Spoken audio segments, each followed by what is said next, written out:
নমস্কার বন্ধুরা, আমিষ ফেলে নিরামিষ পরিবারে আপনাদের সবাইকে স্বাগত জানিয়ে আজকে আবারও একটা নতুন রেসিপি নিয়ে চলে এলাম। এই রেসিপিটা অবশ্যই প্রতিদিন পাতে রাখার চেষ্টা করবেন। এটা একটা ঘন্টর রেসিপি, মূলো শাকের ঘন্ট। মূলো শাকে প্রচুর পরিমাণে vitamin C, vitamin A, calcium, potassium, sodium, অনেক পুষ্টিকর শাক। এই শাকটা অবশ্যই প্রতিদিন পাতে রাখার চেষ্টা করবেন। এর জন্য বেশ কিছু সবজি নিয়েছি, শিম, বিনস। আর এই শাকটা খুব ভালো করে মিহি করে কেটে নিয়ে আর ধুয়ে নেব। বাচ্চাদের অবশ্যই এই শাকটা প্রতিদিন খাওয়ানোর চেষ্টা করবেন। এই শাকের তো ভাজা বা অন্য কিছু অনেক রকম রেসিপি করে খেয়েছেন, কিন্তু অবশ্যই একদিন মূলো শাক ফুরিয়ে যাওয়ার আগে এই রেসিপিটা করে দেখবেন। একবার যদি এইভাবে রেসিপিটা বানান, দেখবেন আর কোনো কিছুই করতে ইচ্ছা করছে না, এইভাবেই আপনাদের ঘন্ট করেই খেতে ইচ্ছা করবে। আর যেহেতু সমস্ত রকমের সবজি পড়ে, সবজিটা খুব ভালো মাখো মাখো হয়। এই সবজিটা দিয়ে আপনারা ভাত, রুটি সমস্ত কিছুই খেতে পারবেন।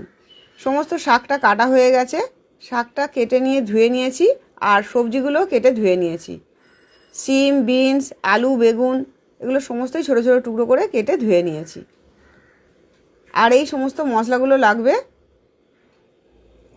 ধনে পাতা নিয়েছি, একটু ধনে গুঁড়ো নিয়েছি, জিরে গুঁড়ো নিয়েছি, অল্প একটু বড়ি নিয়েছি, লঙ্কা হলুদ গুঁড়ো নিয়েছি, আর নিয়েছি 5 ফোড়ন, শুকনো লঙ্কা আর হিং।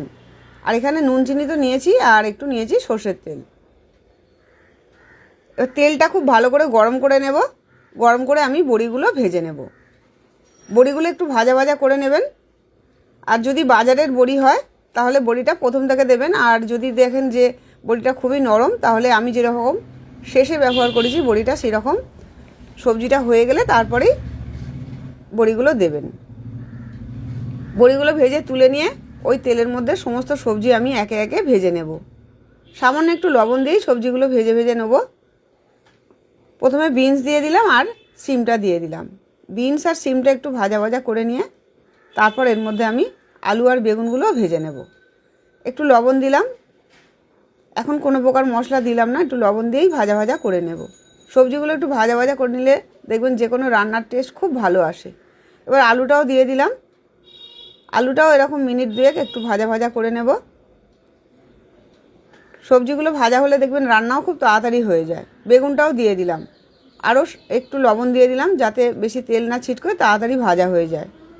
সবজির মধ্যে লবণটা দিয়ে দিলে দেখবেন জলটা বেরিয়ে যাবে, তাড়াতাড়ি ভাজা ভাজা হয়ে যাবে। সবজিটা ভাজা হয়ে গেছে, এবার সবজিটা আমি তুলে নেব। এই তেলের মধ্যে আমি ফোড়নটা দিয়ে দেব।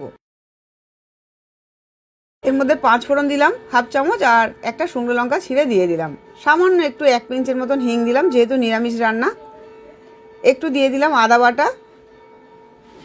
আদা বাটা দিয়ে একটু ভালো করে নাড়াচাড়া করে নিয়ে এর মধ্যে দিয়ে দিলাম লঙ্কা গুঁড়ো আর হলুদ গুঁড়ো। ঝালটা যেমন খাবেন সেই অনুপাতে দেবেন। একটু দিলাম জিরে, দিলাম ধনে গুঁড়ো, দিয়ে খুব ভালো করে কষিয়ে নেব। একটু জল দিয়ে মশলাটা অবশ্যই কষিয়ে নেবেন, নাহলে পুড়ে যেতে পারে। মশলা একটু ভাজা ভাজা হয়ে গেলে তারপরে এর মধ্যে আমি ধুয়ে বেছে রাখা শাকটাও দিয়ে দিলাম। মূলো শাক অবশ্যই এখন খাবেন। মূলো শাক ফুরিয়ে যাওয়ার আগে অবশ্যই, আর এই রেসিপিটাও বানিয়ে আমায় অবশ্যই কমেন্ট করে জানাবেন আপনাদের কেমন লাগলো।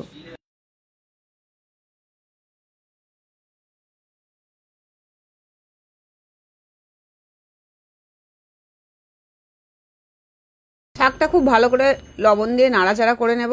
একটু ভাজা ভাজা হয়ে গেলে তারপর এর মধ্যে ভেজে রাখা অন্যান্য সবজিগুলোও মিশিয়ে দেব। আর হতেও শাকটা বেশি সময় লাগে না, যেহেতু সবজিগুলো খুব ভালো করে ভাজা আছে, আর শাকটাও একটু ভেজে ভেজে নিয়েছি। সবজিগুলোও দিয়ে দিলাম। সবজিগুলো দিয়ে একটু মশলার সঙ্গে আর শাকের সঙ্গে ভালো করে মিশিয়ে দেব। এখন শীতের যে কোনো সবজি আপনারা এই সবজি বা এই শাকটার মধ্যে দিতে পারেন, দেখবেন রান্নার টেস্ট তাহলে খুব ভালো হবে। আর বাচ্চাদের অবশ্যই এইভাবে মূলো শাক খাওয়াবেন। মূলো শাকে প্রচুর পরিমাণে আয়রন আছে। এবার এতে আমি ছোটো বাটির 1 বাটি মতন জল দিয়ে দিলাম, দিয়ে মিনিট 10 মতন এটা ভালো করে সেদ্ধ করে নেব। 10 মিনিট খুব ভালো করে সেদ্ধ করে নিয়েছি। দেখুন জলটা একদম পুরো মরে গেছে, একদম শুকনো শুকনো হয়ে এসছে। এই সময় বড়িগুলো দিয়ে দেবো একটু ভেঙে ভেঙে। বড়িটা ভেঙে দিলে সমস্ত জায়গায় সমানভাবে মিশবে আর খেতেও ভালো লাগবে।